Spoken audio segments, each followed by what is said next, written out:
But now this is the first time he's going to be on this podcast. He's my little brother. He's 6, and his name is Houston. Say hi. What's up, Vibers? So, yeah. He's going to be here with us as I talk, and he's going to be talking throughout. So, yeah. We're going to be reviewing yesterday's games. These are all regular season games. Starting yesterday, from here on out, these are all regular season games. Starting with the St. Louis Blues taking on the Seattle Kraken in Seattle. Seattle's home opener in Seattle against the Blues.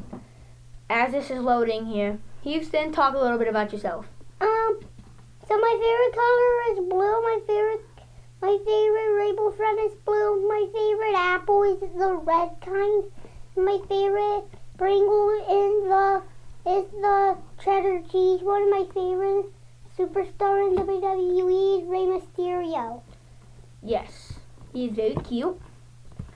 So yeah, let's go in to the St. Louis Blues and Seattle Kraken game. There's no goals through the first period, but the shots were 11-6 through the first period. The entire first period is heavily favored by the Seattle Kraken. Seattle Kraken dominated early. 27 seconds into the second period, Vince Dunn gets a goal. He comes off the rush. He gets stopped by Binnington, but Binnington's way out of his crease, and he pots in his own rebound. 1-0 Kraken leads.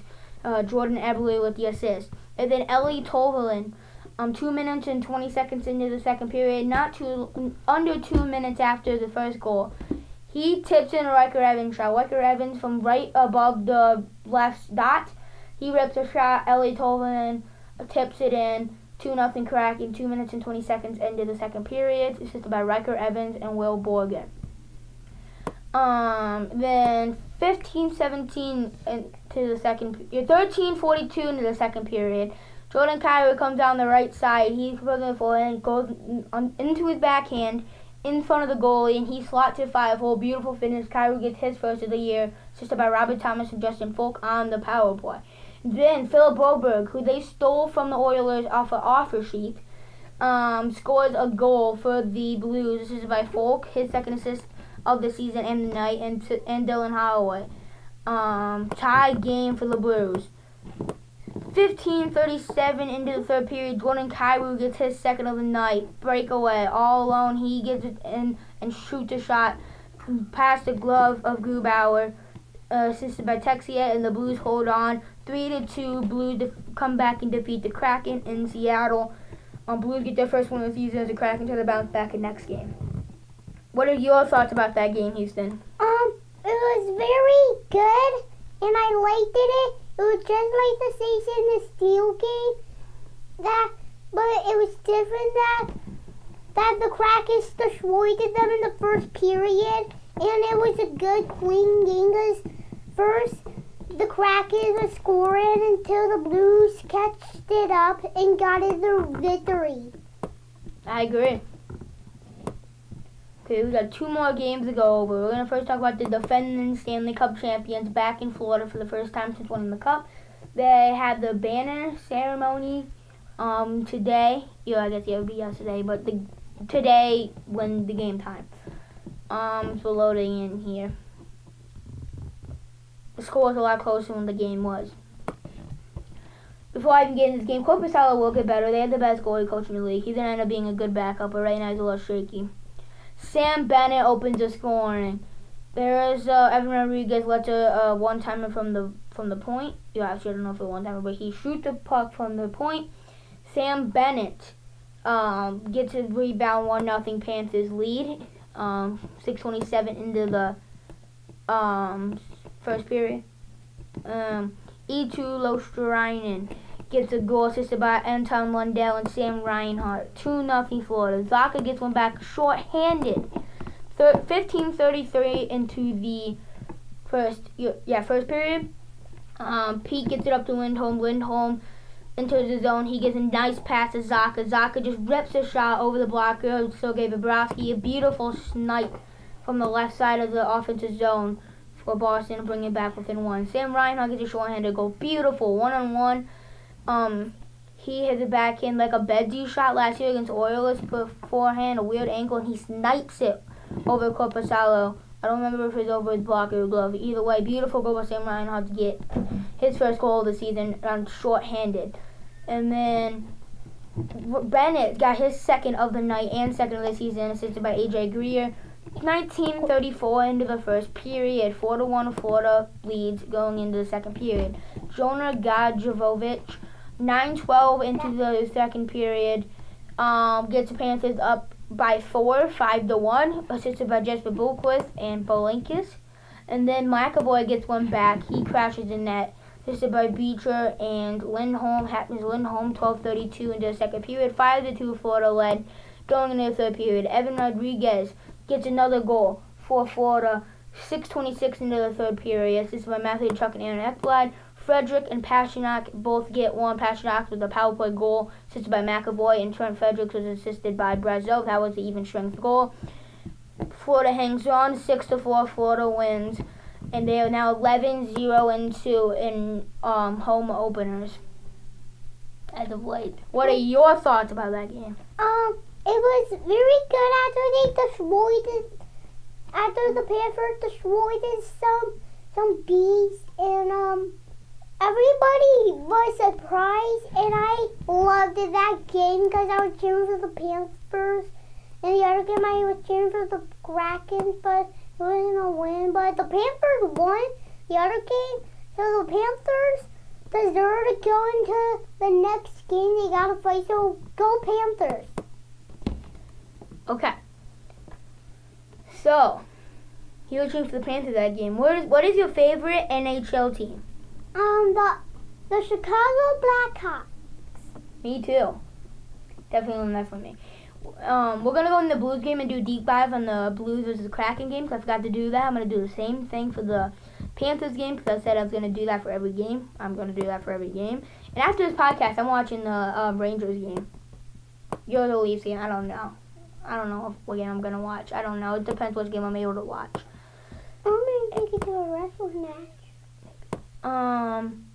The shots were 32-25 in favor of the Kraken. Face-off percentage was 43.7% for the Kraken, 56.3% for the Blues. Power play percentage, Blue power percentage was 50%. They were 1 for 2, and the Kraken was 0 for 1. Penalty minutes were 13 and 11. Kraken had a little bit more. Blues had 8 more hits, and the hits were 28-20.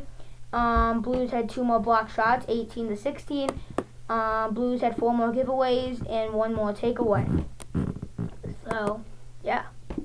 Pretty good game. Good comeback for the Blues, proving how good the offense is and how good Binnington is. Binnington stole in that game. That was the only reason why they were only down 2-0 at that point, because the Kraken were completely dominating them in every fashion up to that point.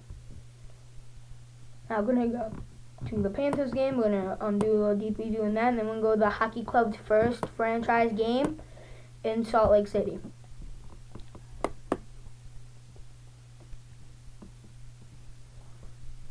Take a few slow.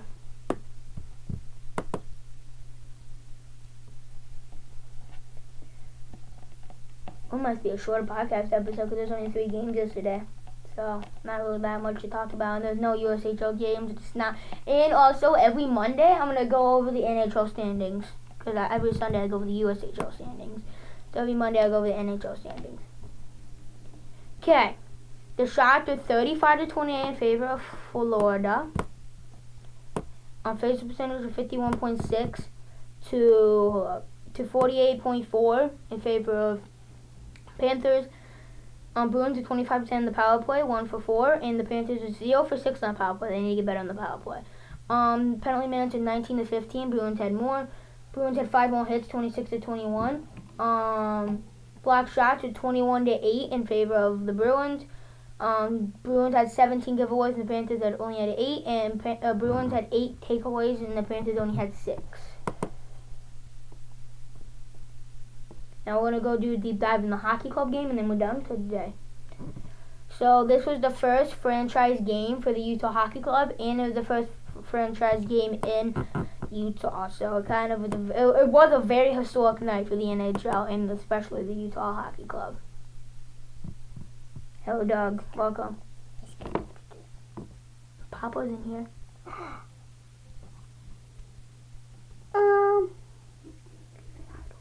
Hi. Houston's in here. Okay. So now we're going to talk about the hockey club game. First period, 4:56. So basically 5 minutes into the game, Dylan Gunther, Kesseling walks in, gets a good pass to Gunther. He one-times it from right in front of the blue line, and he rips it past Peter Mrazek. First franchise goal for the Utah Hockey Club by none other than Dylan Gunther, assisted by Kesseling and Logan Cooley. And 13:35 into the first period, Clayton Keller, Nick Schmaltz, he walks in, gives it to Nick Schmaltz. He shoots a shot, gets stopped by Mrazek. The rebound went on Clayton Keller's backhand, and he hits a wide open net. 2-0 Hockey Club, assisted by Nick Schmaltz and Barrett Hayton.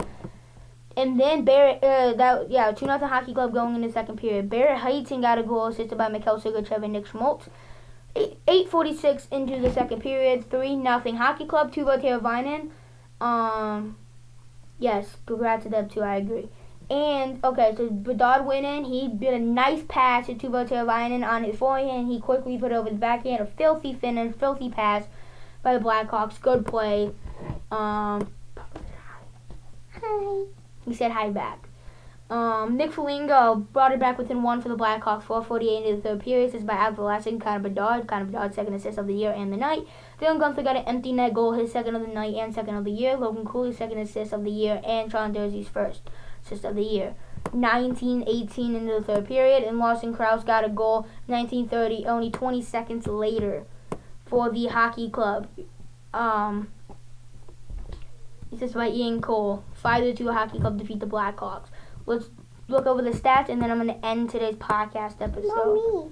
So, I want to talk of me and the match. The shots are 27-26 in favor of the Hockey Club. Dead even face-up percentage. The Hockey Club is 0 for 1 in the power play. Blackhawks was 0 for 3 in the power play.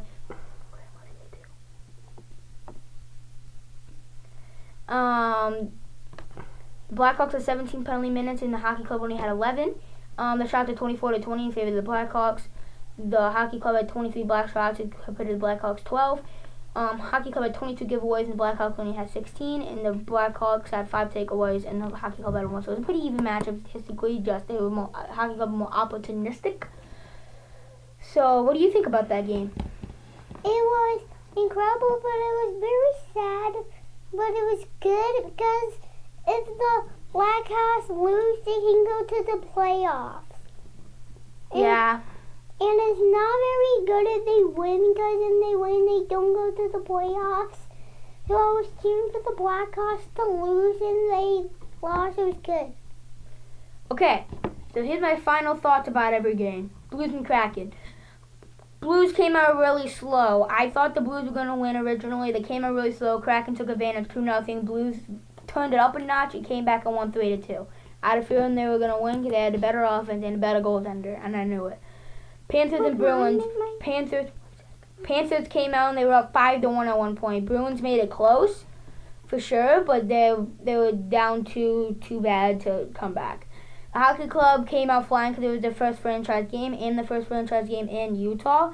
So it was really just came out really strong. They were really opportunistic, and the Blackhawks really weren't able to get any footing to come back and win the game. What are your final thoughts about all the games last night in the NHL?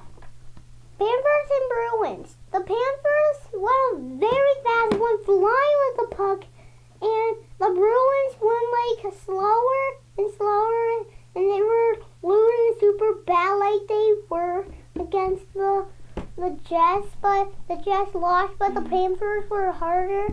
So Blackhawks and the Hockey Club. The Hockey Club in their first match were happy that they won, but it always ended for the Blackhawks.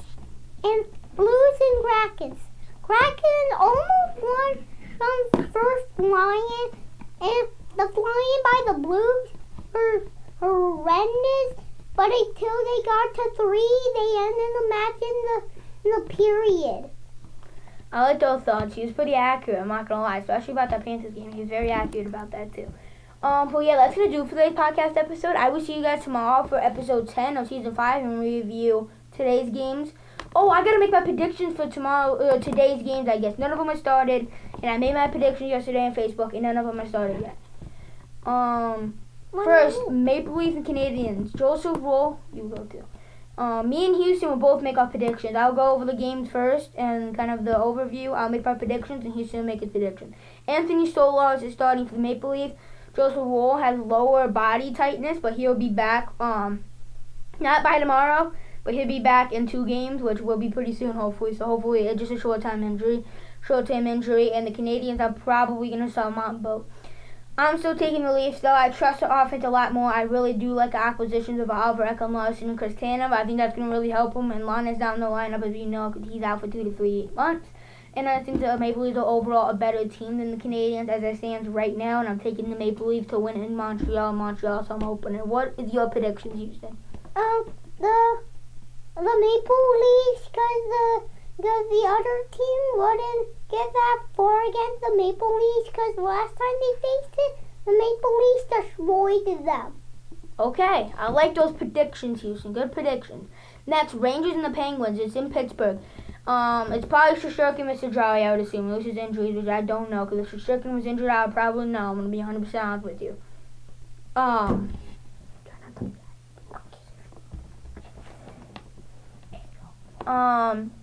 I trust the Rangers offense more, and defense even for that matter. Cosby and Malkin's going to have to carry the offense. It's just easier said than done to carry a whole offense.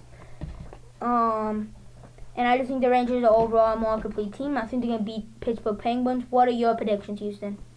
I can't go with the Rangers, so Penguins, because the never-ending team will never lose, so Penguins will win their next match against the Rangers, so they don't have to restart their whole Chief story. Okay. Next, Oilers and the Jets. Goaltending is probably going to go in favor of the Jets. It's probably going to be Hellebuyck and Skinner. Defense is pretty even, and offense definitely Oilers. I believe in the Oilers slightly more. I think McDavid, Draisaitl, Hyman, Nugent Hopkins, Evan Bouchard, Arvidsson, Skinner are better than the Jets' top guys, and I think they're going to defeat the Jets because of that. But if the Jets win, I wouldn't be entirely shocked, but I'd definitely be a little bit surprised. What are your thoughts, Houston? It's super hard to choose because I want them to both win, but I gotta pick one, so I'm going with the Oilers because I never saw the Jets win a match in their whole entire city, and they won't. And I think they will kind of win, but the Warriors will win 4-2. One of my 2. Okay. So, next, Canucks in Vancouver, the home opener versus the Flames. I think the Canucks' offense is better, defense is better, and goaltending is better. Even if it's Seabaugh, I still trust him more than Dustin Wolf. So, give me the Canucks pretty convincingly in Vancouver. What are your thoughts about the Canucks and the Flames? Canucks and the Flames? Well, the Flames are like a flash and lightning bolt, but the Canucks, they're like a lion hunting for food. Because of the Canucks, they got it like 250 goals because of the goalie for tender. Otherwise of the Challengers, but the Flames are not that good, so give me the Canucks. Okay, Vegas Golden Knights in Vegas taking on the Avalanche. This game's really even. I could see the Knights winning, I wouldn't be surprised at all. I could see the Avalanche winning, I wouldn't be surprised at all. But just because of the fact that they have Nathan McKinnon, Mikko Rantanen, and Cale Makar, give me the Avalanche to slightly take on the Vegas Golden Knights and defeat them in Vegas. What are your thoughts, Houston, the last game that's going to happen tonight? Avalanche? It won't be good for the Flames when they fight the Avalanche, but the Knights in their place, the same team that they fight in always wins, and it's not going to be in the Avalanche's place. It's going to be in the different place. They're